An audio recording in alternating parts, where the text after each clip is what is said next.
ในตะวันออกกลางตั้งเป้าลดการใช้พลังงาน30%นายโสพล สารามประธานสภาผู้แทนราษฎรเป็นประธานการประชุมร่วมกับคณะผู้บริหารสำนักงานเลขาธิการสภาผู้แทนราษฎรเพื่อพิจารณามาตรการด้านพลังงานในการบริหารจัดการผลกระทบจากสถานการณ์การสู้รบในตะวันออกกลางพร้อมกำหนดแนวทางลดการใช้พลังงานภายในอาคารรัฐสภาอย่างเป็นรูปธรรมย้ำว่าควรคำนึงถึงความยืดหยุ่นและความเหมาะสมโดยเฉพาะข้อจำกัดของผู้ปฏิบัติงานเนื่องจากอาคารรัฐสภาเป็นอาคารขนาดใหญ่ที่มีความซับซ้อนในการดูแลจึงจำเป็นต้องกำหนดมาตรการประหยัดพลังงานอย่างจริงจังโดยตั้งเป้าหมายลดการใช้พลังงานลง30%ทั้งนี้ได้มอบหมายให้หน่วยงานที่เกี่ยวข้องกำหนดแนวปฏิบัติที่ชัดเจนและพิจารณามาตรการปฏิบัติงานนอกสถานที่หรือ work from home ตามความเหมาะสมเพื่อให้เกิดความร่วมมือจากทุกภาคส่วนอันจะส่งผลให้การดำเนินงานเป็นไปอย่างมีประสิทธิภาพและบรรลุเป้าหมายที่กำหนดไว้ชวิสา ปทุมมารายงาน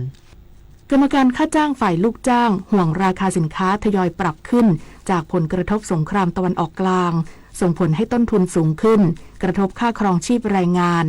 เสนอให้รัฐบาลกำหนดมาตรการดูแลอย่างตรงจุด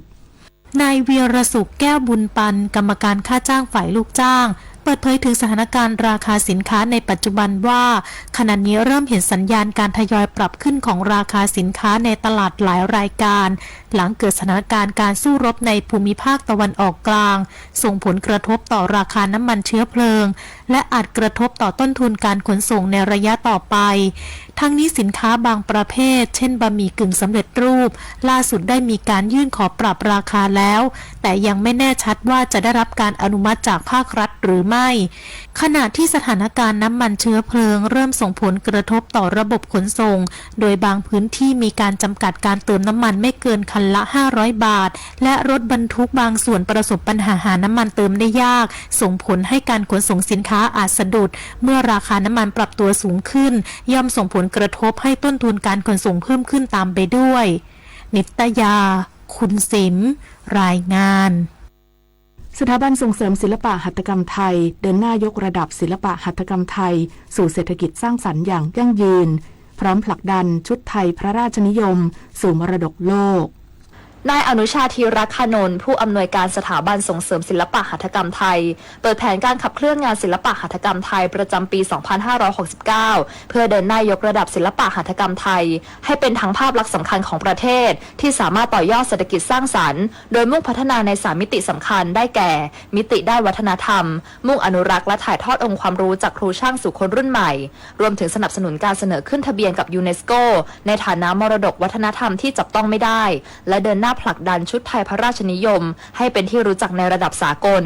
มิติด้านสังคมและสิ่งแวดล้อมโดยจะให้ความสำคัญกับการพัฒนาชุมชนหัตถกรรมทั่วประเทศส่งเสริมศักยภาพช่างฝีมือและสร้างรายได้อย่างยั่งยืน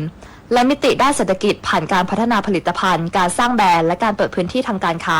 โดยเตรียมจัดกิจกรรมสำคัญอาทิ Craft Bangkok 2026 และงานอัตลักษณ์แห่งสยามเพื่อเชื่อมโยงผู้ผลิตกับผู้บริโภคและภาคธุรกิจนอกจากนี้สถาบันส่งเสริมศิลปะหัตถกรรมไทยยังเดินหน้าสร้างเครือข่ายความร่วมมือในระดับนานาชาติเพื่อขยายโอกาสทางการตลาดและยกระดับภาพลักษณ์งานหัตถศิลป์ไทยในฐานะสินค้าวัฒนธรรมที่มีศักยภาพในเวทีโลกปุริมปัสโสภาภาครายงาน1 คนลดน้อย100 คนลดมากรวมพลังทั้งชาติไทยไม่ขาดพลังงานจบข่าวจันทิมาเจษฎาจิตพัฒนาอ่านรับฟังข่าวครั้งต่อไปเวลา 7:00 น.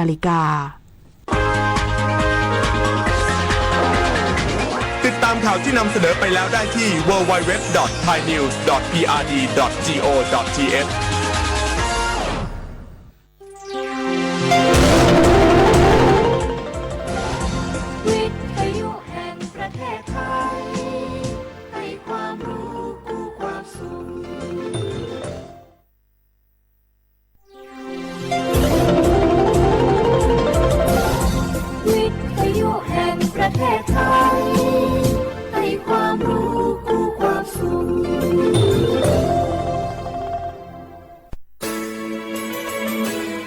สถานีวิทยุกระจายเสียงแห่งประเทศไทยจังหวัดเชียงใหม่ AM 1476 กิโลเฮิรตซ์สถานีวิทยุภาคภาษาชาติพันธุ์แห่งเดียวในประเทศไทยที่มีความทันสมัยเชื่อถือได้สร้างอัตลักษณ์กลุ่มชาติพันธุ์สู่สากล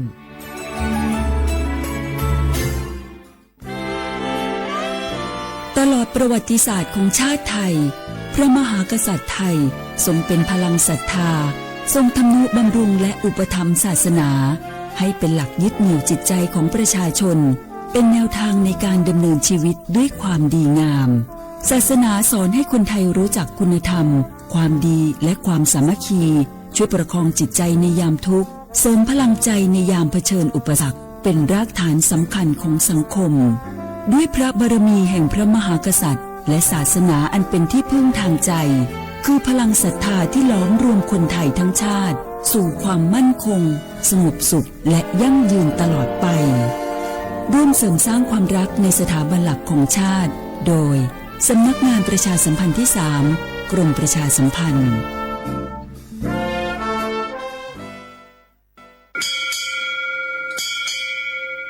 โอโบดะจ้า โอเบชเปอร์ เหมือนสงคา ก็ว่า เนาะจง ตัวดูธรรมา สถานีวิทยุภาษาชาติพันธุ์แห่งเดียวในประเทศไทย ทันสมัยเชื่อถือได้ แล้วพบกันที่สวทเชียงใหม่ AM 1476 กิโลเฮิรตซ์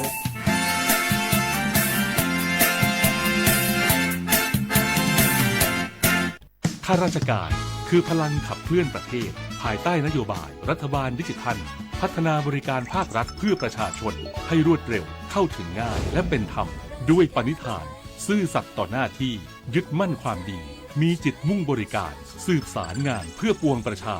ทุกภารกิจยึดมั่นหลักธรรมาภิบาล1 เมษายนวันข้าราชการพลเรือนร่วมทำงานด้วยหัวใจเพื่อประเทศไทยที่ก้าวหน้าและยั่งยืนข้าราชการคือพลังขับเคลื่อนประเทศภายใต้นโยบายรัฐบาลดิจิทัลพัฒนาบริการภาครัฐเพื่อประชาชนให้รวดเร็วเข้าถึงง่ายและเป็นธรรมด้วยปณิธานซื่อสัตย์ต่อหน้าที่ยึดมั่นความดีมีจิตมุ่งบริการสืบสารงานเพื่อปวงประชา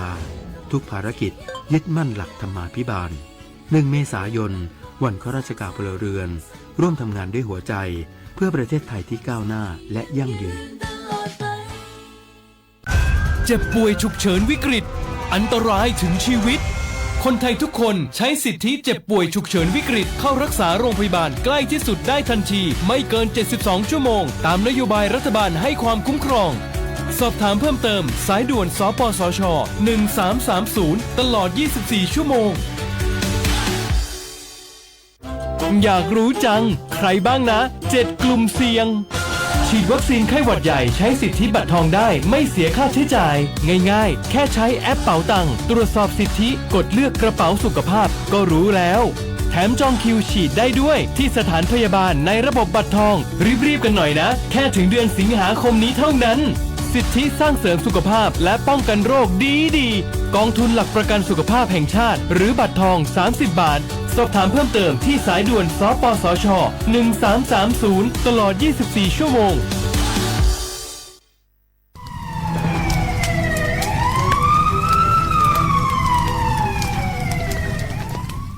下话我们啥子怕面我们家多去出边面嘛我们家吃懒来不是别人啊กูจะไปเซ็ง我们家我老做话家都错嘛อาที่เนี่ยว่าจะว่าโลสักอย่าง我们家ปีกว่าจะมือดูทุกชั่วมาอาที่เนี่ยก็สักทุกชั่วมางาอาที่พวกทุกชาที่มาข้อเนี่ย PA 2.5พิลามาอาที่เนี่ยว่าเราโชว์ให้โขนอยู่ในจ้าอาที่เนี่ยว่าเราโชว์เฮินนาพิลามามีความเสี่ยงจะไม่คือโรคหัวใจหรือว่ามันเลยโดนเนี่ยคือสมองเสียมาโรคปอดใกล้มางาอาที่บ้าน我们家มาสายาสถาบันวิจัยวิทยาศาสตร์งาที่เนี่ยคือเทคโนโลยีแห่งประเทศไทยไงย่าวุ้ยชอบมาคือมาคือแต่คนแรกยี่จอละโคอาตุถัดสู้มีฉากขนาดมาจะมาเมื่อเขาลิบาลิมาเป็นซาบิวงามันยี่จอสู้งบเนี่ยคือวชงาสำนักงานวิจัยแห่งชาติงา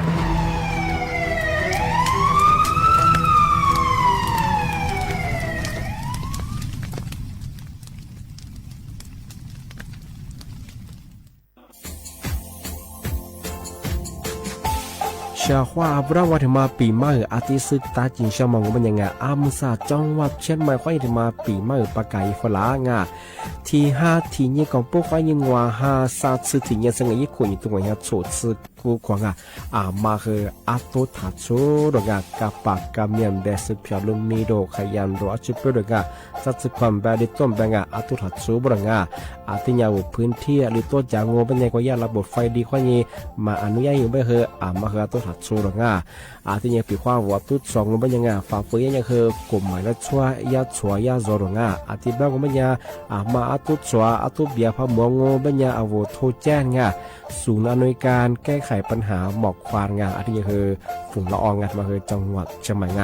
ยี่เบอร์โทรงูเป็นยัง053ที่นี่112808หรือจะมางูเป็นยังสำนักงานประชาสัมพันธ์จังหวัดเชียงใหม่ก็ยินดีปีมาทีดีประกาศยุพลังอันนี้ประกาศมาก็ตะวันเลยยุจลาฟรุง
เสียความแปล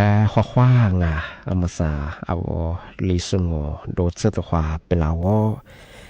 เอาลิซุงโอปากกากุงโอไม่ยาทาจิ้มหมายสถานีวิทยุกระจายเสียงแห่งประเทศไทยจังหวัดเชียงใหม่ว่าโดจะในไปเหตุโฉมมุขวานีเจมูติขวาโดที่โมลองมันยาหนีมุขวานีซาโมติขวาด้วยที่ยังมันยีขวาโดจะนาที่ยังขวานีนาเนี่ยสง่าเอาวิทยุว่ามือจะมองมันยังเคยยี่ระบบยา AM ยี่ครึ่งความถี่งบเหตุที่ตัวลี่ฮาสิจะโชว์กว่าโจญาดอลลาร์อาทิตย์ทาวระบบไลฟ์สู่เหตุงานฟิสบุยเพงงบเหตุสวทเชียงใหม่ AM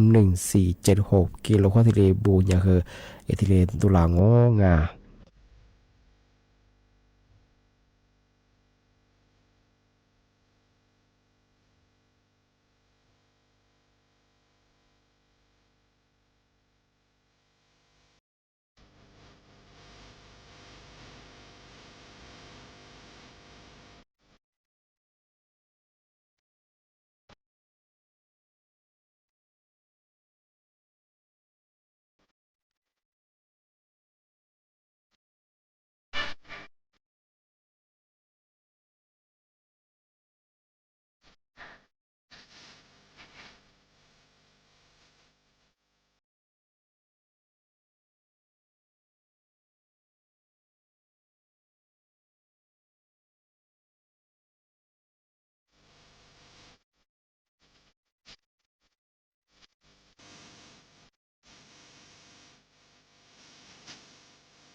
写话不来画画，你呢触目花你寂寞，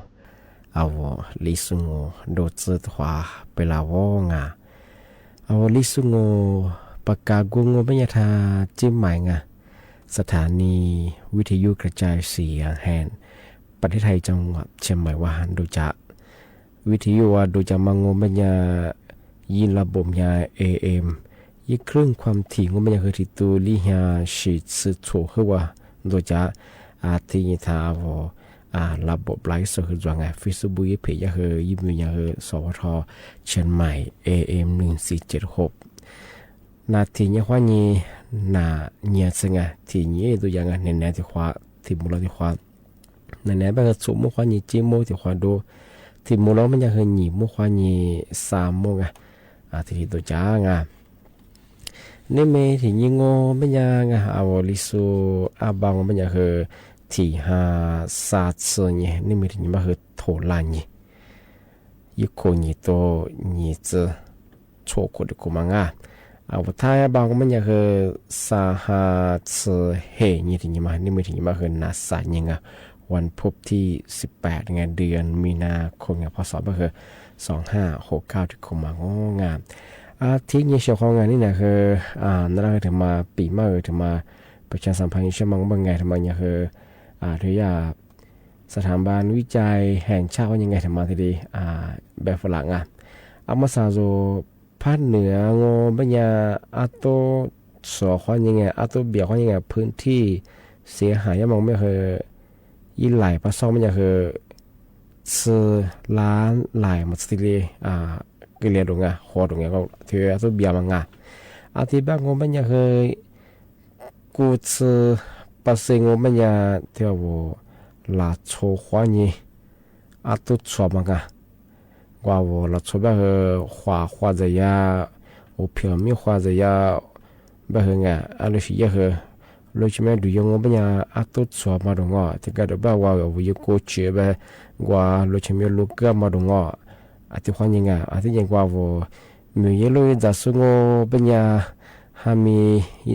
อีจะจะเป็นเราแบบยังไงว่าตัวสอบมามีลูกสอบไงที่ความยังตัวเบียมาคือเพลาสิไงที่นี่คือถ้าชอบแบบยังไงที่ว่าหลักสูตรนี้สมัยกูด10%ก็ไม่ใช่กว่าธรรมชาติของยังไงตัวเบียมันไงธรรมชาติของยังตัวเบียมันยังไงกว่าบ่ฮาวมุกุเปียฟ้าผ่าของยังไงแต่ของยังเบียมันคือนะที่ยังกว่าสุดแบบสิ่งแบบกว่ายี่คือที่ชาเขาแบบไงชาใส่แบบคือ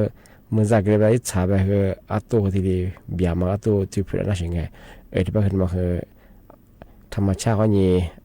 เกิดแล้วมันคือไง1%คือหลัก10%กู10%ที่เราหลักส่วนนี้ตุดสมัยช่วงไง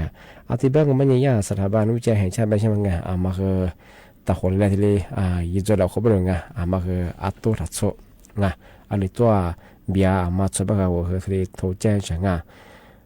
ว่าตัวว่าก็ว่าจงมันยังไงกูเราคือว่าชอบอะไรที่ปีมายุ่งไงยี่หมอกควันว่าฝุ่นละออง PM 2.5มันคือมีอะไรไงอาจจะกูเดือดน่าจะพิจารณาคือเลี้ยงที่อยากคือเนี่ยอันตรายยิ่งข้าทำมามีอะไรบ้างยังไงกูเดือดดูใช่ไหมคือยิ่งโขงี้น่าชงไงที่เป็นอย่างคือน่าจะพิจารณาคือแบบไงมันยังมีความเสี่ยงมีจากนี้นะลมมันเลยตรงที่ยังคือสมองเสียมาตรงที่ยังคือหัวใจล้มเหลวมันไงที่เป็นอย่างมันคือตัวหลักสุดแบบที่ดีที่ฝรั่งจะมาปีมากที่ดีสุดจริงชาวชาวรังที่นี่ที่มาเที่ยวคือก็ละคืออะไรเนี่ยที่นี่ควรเนี่ยปีใหม่ปากกาจะรัฐบาลเนี่ยแบบมาช่วยงบเป็นอย่างไงเมื่อสายแบบคือสงครามไงที่ฟัวเขามาเสียเขามาคือดวงสุดอยู่ว่าที่แบบงบเป็นอย่างคือจะคือมีผลกระทบคือใหญ่แล้วไงที่ขวดซื้อตะบัวไงขวดซื้อมาโลดงขวดซื้อผิวดำมาดงที่นี่คือจะซื้อจะไม่ผิวดำมาคือตัวยังไงที่แบบก็ไม่ยังคือรัฐบาลแบบมันไม่ยังไงที่สถานการณ์ที่สิ่งที่ยังว่าร้านค้าเปิดสู้ไงจะซื้อมาว่าคืออีผิวราคาอีผิวดำมาถ่ายเย่บุรุษไงมาที่สิ่งพอความจ้าพอสิ่งพอยังไม่ยังคือ ย่าที่ได้ชัวที่ได้หยาที่ได้โคจ้าบ่ดงาที่มาเฮาถึงมาแจ้งเตือนช่างที่เนี่ยคือถ้าว่าขอสุดเตอร์แล้วพวกงานมาเคยตั้งยาแล้วมาเล่าว่ายังไงถ้าแม่นแบบยังไงย่ากลุ่มวิชาชีพว่าคือขอแล้วยังคือย่าอีลิงสุฟลางอน้ำมาเปิดเตือนเป็นยังไงครูปอกะอาจจะแบบครูปอกว่ายังวันน้ำมันยี่ปาสุดเป็นไงมาคือสมงานพี่คนก็พันยี่ดิวก็เป็นยังไงบัญชีคือฟุตบอลดูยามาคือที่ลิสเกรนน่ารงาที่มาคืออุทิศนะแบบยังไงที่ย่าหลักสุดจะมาคือยี่ขวยังคือหลักสัตว์เซลิโคงอที่ย่าพนักงานบริษัทที่เราสู้ยังไงกันย่าแบบว่ายี่โทรศัพท์ว่าข้อความอะไรแบบคูปองแจกไปยังไงที่มาเขายังขอยึดตื้อใช้เป็นเงินหัวเหี่ยบ่ายิ่งกว่าเธอยิ่งดีมาคือเราเสถียรเป็นไงยิ่งบัญชีฟุตบอลสารมาคือเนี่ยเราเห็นมือชิมสมมติพี่ดูกูรู้ไงที่คนยังชอบมาใส่เห็นยี่บ้าคืองานที่กลุ่มวิชาชีพแบบย่าสถานการณ์ที่สิ่งคนยังคือฟุตบอลก็จะมาคว้าจะมาไงเธอยี่จ้าหรือว่ากุศิกหรือว่าทำมาแจกไปยังไงมาคือฐานยี่ดูเองที่เนี่ยวันละสุบะแต่ก็วันยังคือลบพังลิชิวนิวเช่ฟิบันนิวเช่ยังไงก็เนี่ยพอยี่ดูงงเป็นยังไงสุดท้ายแบบถึงงานฟุตบอลว่าโนสารมังไงที่บ้ามจีเดียงสุดโอเตียมังที่คนยังไงสิ่งที่คือมาเสื่อมเป็นยังคือฐานยี่ดูเย่โซลูชันก็คือยังคือตั้งแต่ยุคจากฟุตบอลมาโอ้ก็เถอะสิ่งมันยี่ก็เถอะไงมาคือจุกกุนี่ไงเช่นไงที่มาคืออยู่อย่างไงมาใส่ยาคือที่ผู้เสียหายสุขขึ้นมีสุขแจ้งความสุขว่าลิชก็ที่เลยเกิดจิ้มสุขมาคือเรามาเล่าว่าอย่างเช่นของที่นี่ที่มาเที่ยวคือน่ารักถึงมาปีมาที่สุดท้ายจริงช่างว่านี่จะชิโซสูวันนี้ปาเลมาจะสุดโทสูมาใส่ยากลุ่มมิชาชีแบบมังงบัญญัติคือที่เราสุบว่าคือกูจะสูกูจะสูบังจะเรียกว่าโทสูละเลยที่นี่คือมหาวิทยาลัยสูละร้านนี้ที่เลยกูหลาบรองอยู่ที่มังงมันยังไงย่ามันคือนั่นแหละว่ายี่ทุนการศึกษาเกือบรองที่แบบนี้ยี่ข้อมูลสูงเราเจ้ามังอีหลายความแบบว่าเว็บไซต์คนยังมาคือถ่ายยิงนี่มาที่มังงมันยังยี่เรียกว่าปริยัติส่งเรียนยังบรองที่แบบโนสนใจช่างงบัญญัติคือโนมหาวิทยาลัยคือสื่อเชื่อที่แบบอีหลีว่าจีนี่คือยิงยางยิงเราจะไปยิงไปเห็นกูเลยยี่ถึงยี่มาอีเจ้าถึงมาคือถ่ายดูถ่ายยี่ถ่ายยี่เฉพาะสามารถถึงมังงบัญญัติเรียกว่ายี่ค่าทเนียงปีข้อโนสนใจยองเป็นยังเฮยี่จอมเผือกยี่ค่าดำเนินการค่าทันเนียหรือีกทำไมพวกโอ้ยเจ้ามางแต่ก็ถือว่าเฮยี่ตัวสมองอาจจะยี่มือเป่ง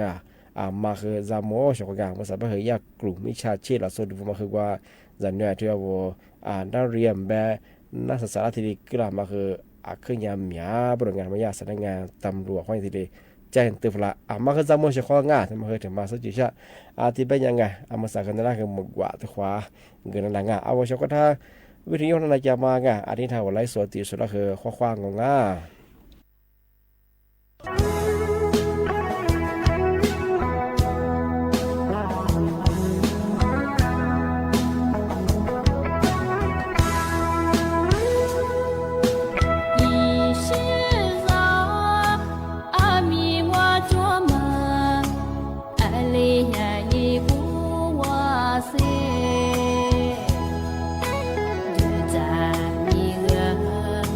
阿玛尼。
Cô vô lô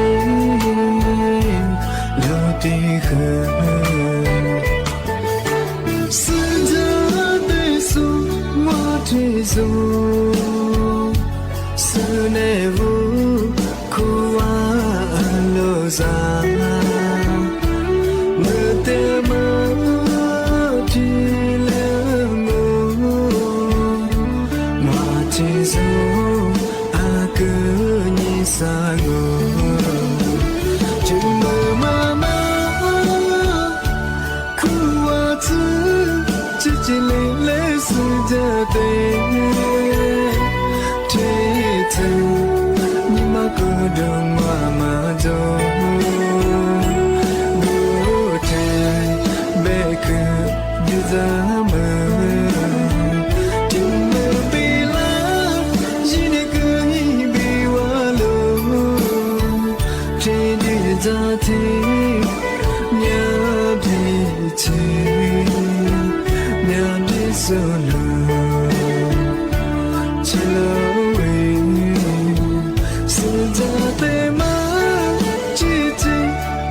thế rồi giờ mà nhưng mà sao mà khờ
Ti rong ami Nyan di jati lalu Ane beseno te ile kedase Ile ke madao Ile ke madao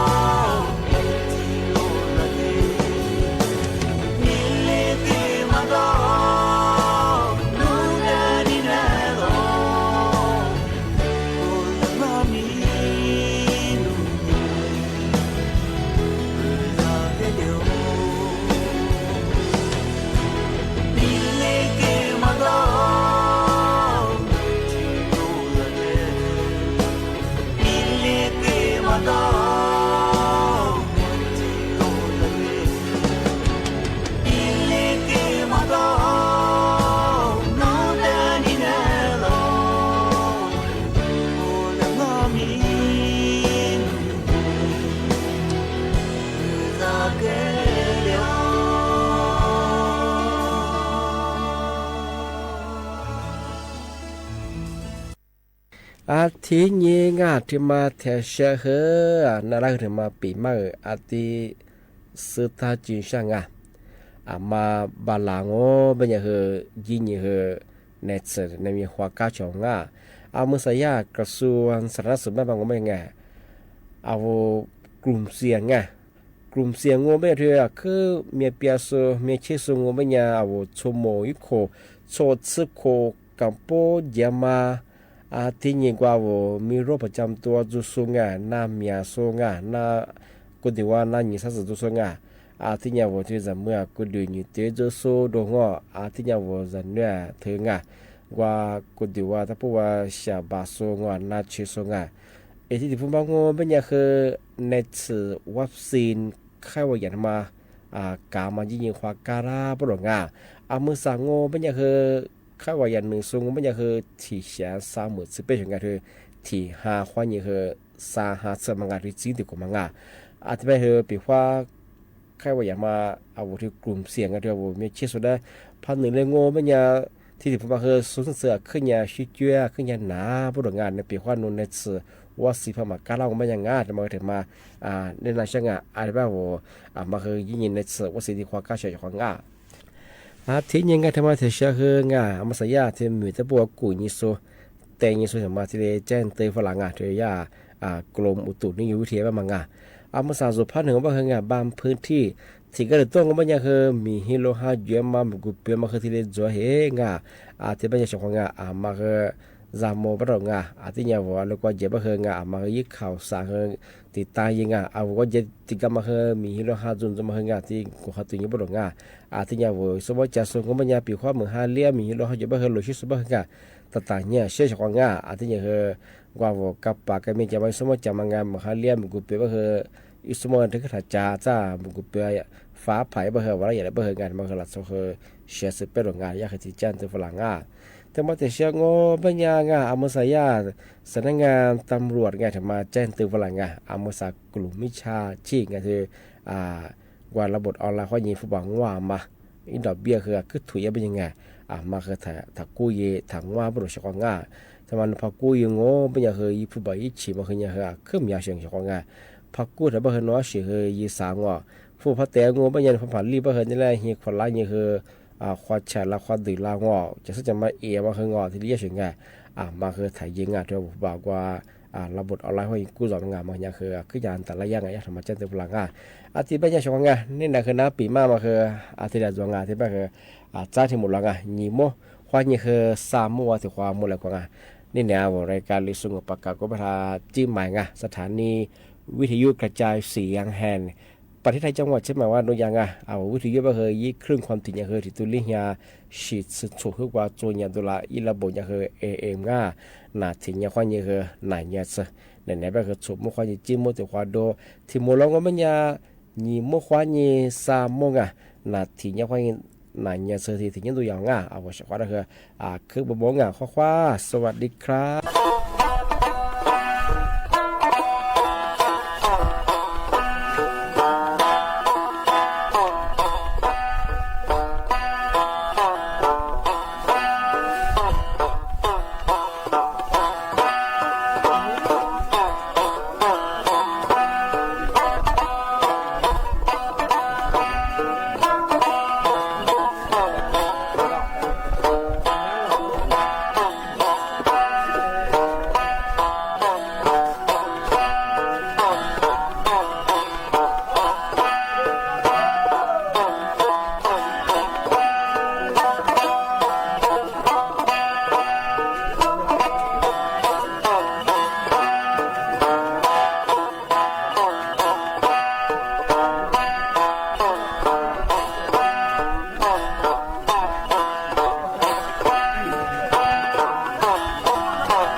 你是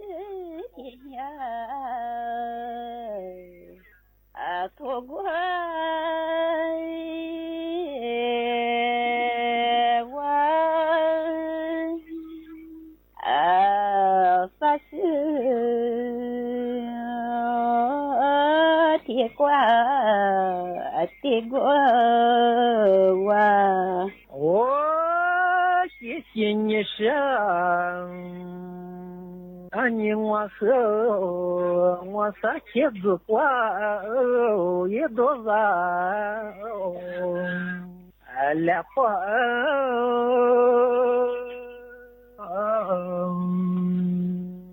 丢撒花也难忘来月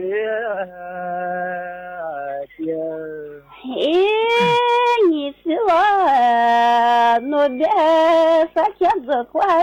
多少来花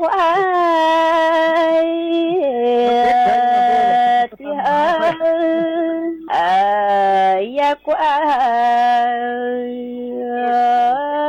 多少来月的谢谢你呢你我和子花也你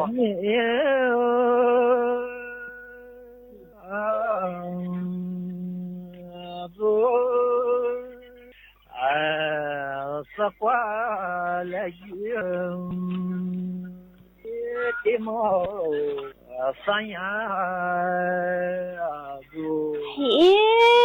我别拿我的个来快的嘛三爷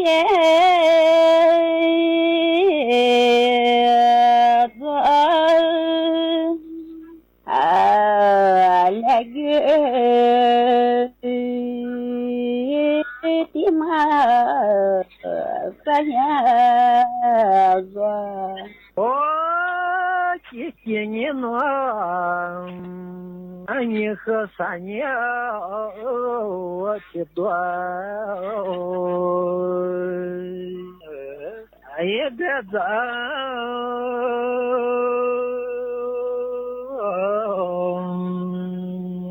老三年也的苗多天了你是我那边翻译的多别在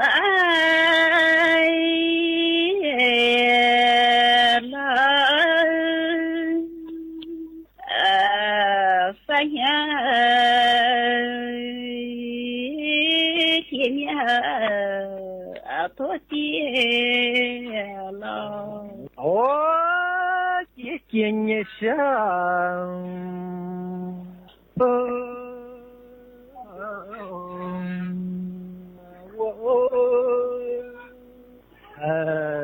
多天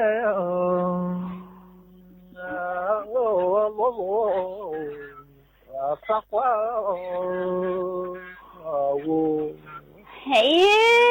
你是我那边的在么子乖我多点露露也怪我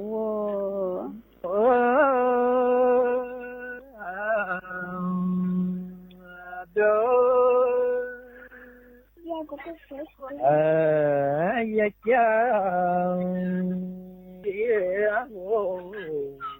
我们呀的喜怒 dena zati wa da zaki ai ya ko amazoi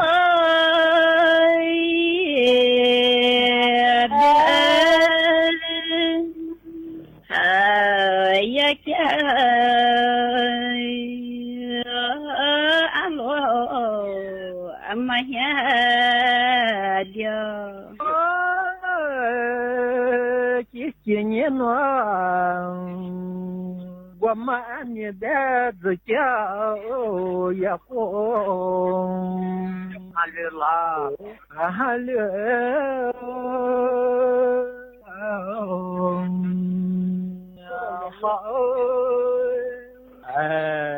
я кя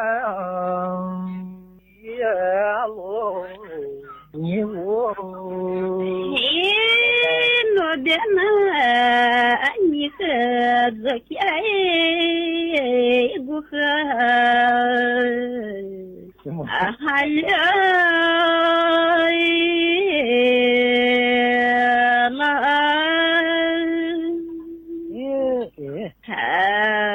ya kya guha aswala кисенье а не бедзавя замой дня амаса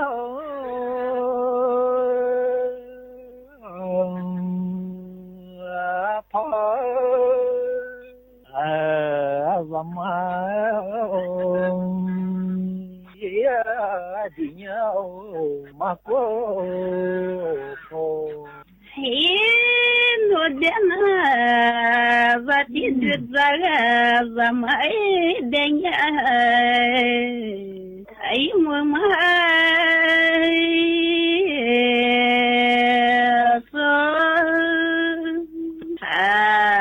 zamai denya amako кисенье кашха зача и гума азата я кя я гума азата dena ani ka zaki ai guma zata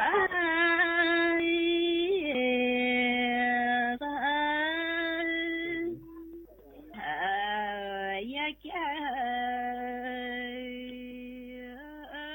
guma zata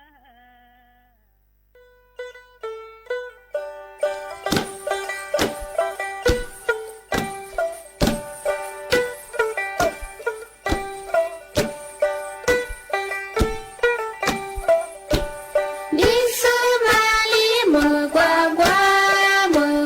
qua gale qua kila, cucu nhi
17 นาฬิกา